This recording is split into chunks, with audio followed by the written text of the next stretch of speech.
Começar, integrantes da CPMI do dia 8 de janeiro aprovaram na manhã desta terça-feira 4 requerimentos que pedem a quebra de sigilo das investigações sobre as invasões em Brasília no Supremo Tribunal Federal. Após a reunião entre o ministro Alexandre de Moraes e o deputado federal Arthur Maia, presidente da Corte, ficou acordado também que os demais inquéritos também seriam compartilhados depois que forem concluídos. Em derrota para o governo Lula, a CPMI ainda aprovou a convocação do ex-ministro-chefe do GSI, Gonçalves Dias, além do oficial do Exército, Jean Lawande Júnior, e de Saulo Moura, ex-diretor da ABIN. Para começar o nosso giro de comentários, vamos à capital federal. Cláudio Dantas com a gente, a quem eu agradeço demais pela participação. Dantas, seja muito bem-vindo, uma ótima... Roberto Mota, então, daqui a pouco a gente chama o Cláudio Dantas de Brasília. Vamos ao Rio de Janeiro, então. Roberto Mota com a gente. Mota, seja bem-vindo, uma ótima noite a você. Como avaliou essas convocações? Figuras importantes que têm muito a colaborar. Muitos integrantes da CPMI cobravam justamente a aprovação desses requerimentos. Ex-ministro-chefe do GSI, Gonçalves Dias, oficial do Exército, Jean Lawande Júnior, e Saulo Moura, ex-diretor da ABIN. Você falava há alguns dias na possibilidade de uma virada no encaminhamento dessa CPMI. Essa virada começou? Boa noite, Daniel. Boa noite, meus colegas. Boa noite, nossos espectadores. Eu sou um eterno otimista, Daniel. Tanto que eu não considero esses eventos uma derrota para o governo. Eu considero esses eventos uma vitória para a democracia, uma vitória para o Estado de Direito, uma vitória para a verdade. Essa notícia tem vários ângulos, é até difícil a gente saber por onde começar o comentário. A gente poderia começar falando, por exemplo, de algumas risadas que foram ouvidas depois de certas intervenções da relatora. Uma dessas ocasiões cômicas, por que não dizer, foi quando ela encontrou um jeito de envolver o nome do ex-presidente Donald Trump em um comentário sobre a atuação da Polícia Rodoviária Federal. Nós poderíamos também falar do posicionamento assertivo e claro do ex-diretor da Polícia Rodoviária Federal, Silvinei Vasquez, que respondeu com firmeza e com objetividade a todas as perguntas que foram feitas. Eu acho que a gente pode comemorar, sim, a convocação do general G. Dias, ex-chefe do GSI, porque ele provavelmente tem a chave de uma das peças fundamentais para se desvendar o mistério do que exatamente ocorreu no dia 8 de janeiro. Mas, talvez, a parte mais importante dos acontecimentos tenha sido essa oportunidade de se fazer a quebra do sigilo das investigações sobre o 8 de janeiro, o que vai permitir que os integrantes da CPMI tenham acesso a dados, a relatos, a depoimentos que são fundamentais no trabalho de busca pela verdade. É bom lembrar que entre os integrantes da CPMI está um policial muito experiente, um delegado de Polícia Federal, o deputado Alexandre Ramagem. Eu tenho certeza que integrantes como ele terão a inteligência, a competência e a coragem para fazer bom uso dessas informações. A pergunta é: será que o governo e os seus aliados vão continuar trabalhando para atrapalhar e impedir o progresso dessas investigações pela CPMI? Bom, muita coisa indica que sim, mas vale uma observação, um comentário feito agora há pouco por um usuário do Twitter. Eu estava acompanhando discussão sobre a CPMI e ele disse o seguinte: nem o governo, nem os seus aliados têm o controle de todas as variáveis e nenhum deles tem superpoderes. Agora sim, vamos à capital federal. Cláudio Dantas já conectado com a gente. Dantas, seja muito bem-vindo, uma ótima noite a você. Daqui a pouco, inclusive, Dantas, vamos falar da participação de Silvinei Vasquez na CPMI do dia 8 de janeiro, ex-diretor da Polícia Rodoviária Federal. Mas como avaliou essas convocações que foram feitas no dia de hoje? você tinha comentado na semana passada que essa CPMI teria começado já em pizza. Mantém essa sua versão, essa sua ideia, ou, como eu disse, entende que agora poderemos ter um novo encaminhamento? E o que G. Dias precisa revelar a partir de agora? Muito boa noite, Daniel, boa noite, Mota, Beraldo, toda a nossa audiência aqui já presente conosco. Olha, suspende a pizza e vamos começar aqui com o antepasto, né? A gente não pode descartar essa pizza, mas de fato a oposição marcou um gol. É um jogo político. E também a resistência dos governistas, a convocação de Gonçalves Dias, ou de, eventualmente, do Flávio Dino, ou do próprio Saulo Moura, que é o ex-diretor da ABIN, vou falar dele já, a convocação de autoridades do atual governo, que estavam responsáveis pela segurança da esplanada, ou por instituições que tinham, de alguma maneira, alguma atribuição dentro do plano de proteção aqui dos prédios públicos, das sedes dos três poderes. A convocação dessas autoridades, você evitar essa convocação, cria um constrangimento, cria um desgaste político também. Então os governistas começaram a entender que ficou feio, ficou muito feio.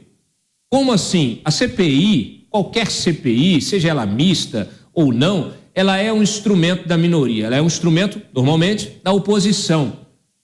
Claro que no jogo político o governo toma conta.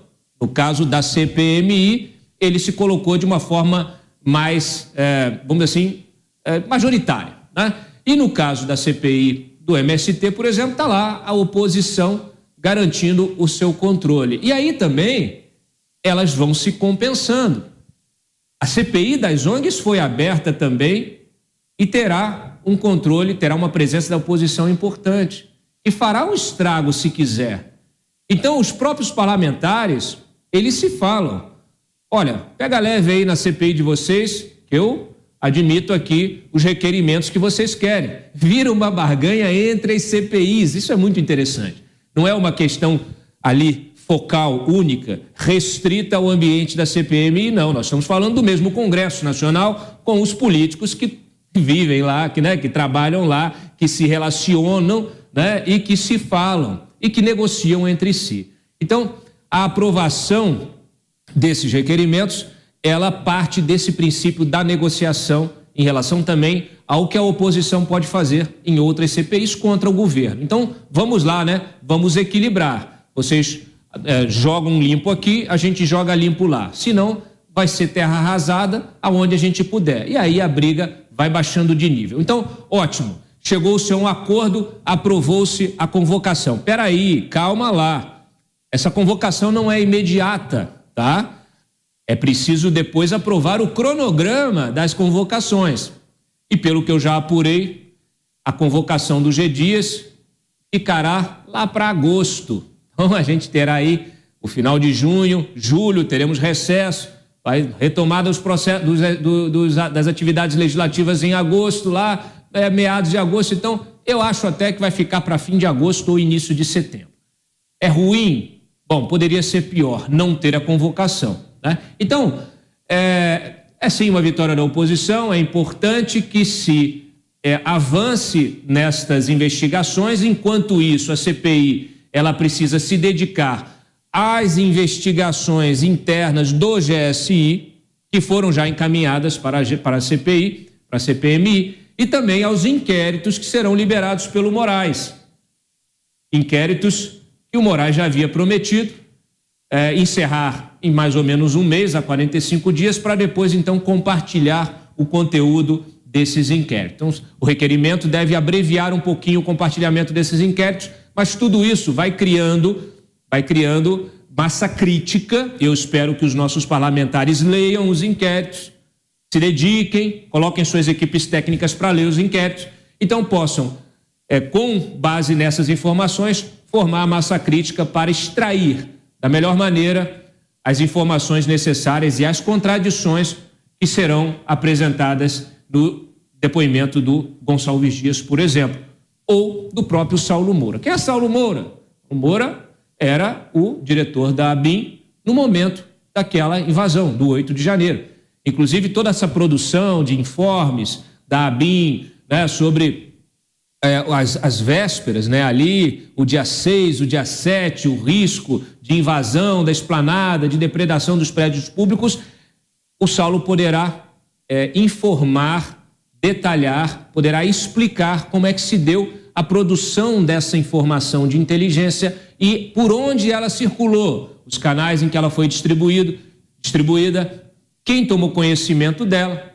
Então o Saulo, inclusive, precisa ser requerido, precisa ser ouvido antes do G. Dias, porque o G. Dias está no topo dessa cadeia. É uma pirâmide, o sistema de informações do Brasil é uma pirâmide.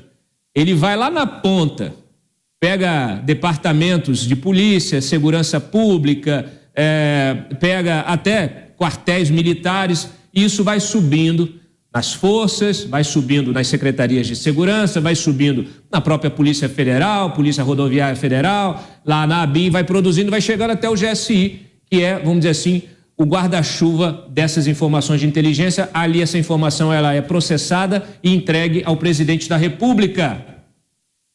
Então é preciso saber por onde a informação que avisava do risco de invasão circulou, justamente para que se possa convocar as pessoas que receberam essas informações e questioná-las sobre as providências que foram tomadas.